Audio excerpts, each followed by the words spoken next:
I mean, absolutely, there's this idea that some of the influencers and academics and even professionals, semi-professionals, people who are psychiatrists that think that qualifies them to be nutritionists are saying that being in ketosis all the time is problematic in terms of thyroid function issues.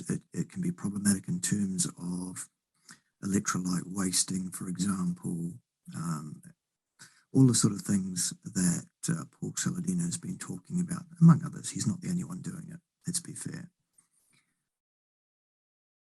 I myself, when I started the ketogenic diet, and it was all fresh and new and all of that 20-something, 27 years ago, whatever it was, something like that. Back then, we kind of thought the idea of the ketogenic diet was to be in ketosis and to produce ketones and to have ketones.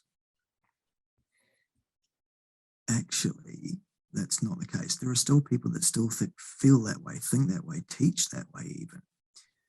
To the point where you've still got people every single week, I don't know how many times I see people coming on social media sites and asking the absolute experts that person these sites, Tihi, will this kick me out of ketosis if I do that? As if being kicked out of ketosis is a bad thing.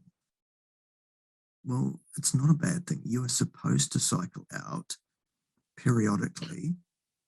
And the way that you get cycled out of ketosis is by consuming a reasonable bolus of protein, which will be gluconeogenic in nature, and thus kick you out of ketosis for several hours, thus resetting your kidneys'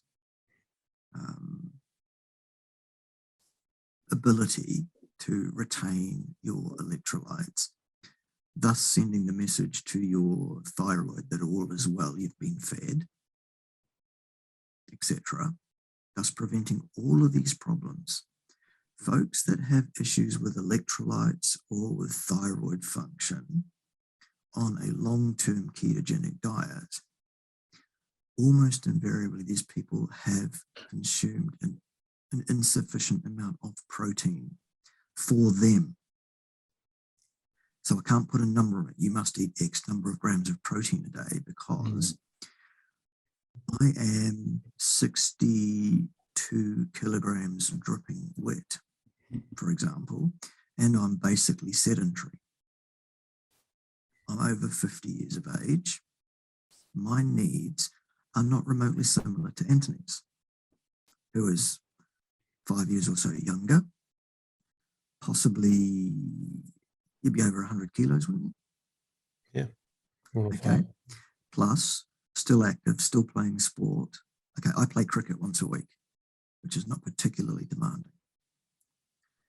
So he's going to need vastly more protein than I'm going to need to kick him out of ketosis on a daily basis. But if he doesn't eat enough protein for him, he will run into that problem. He will start electrolyte wasting. He will start getting cramps and palpitations. His thyroid function will go off. He'll start losing his hair. Things like that. It fell out when I was 28, by the way.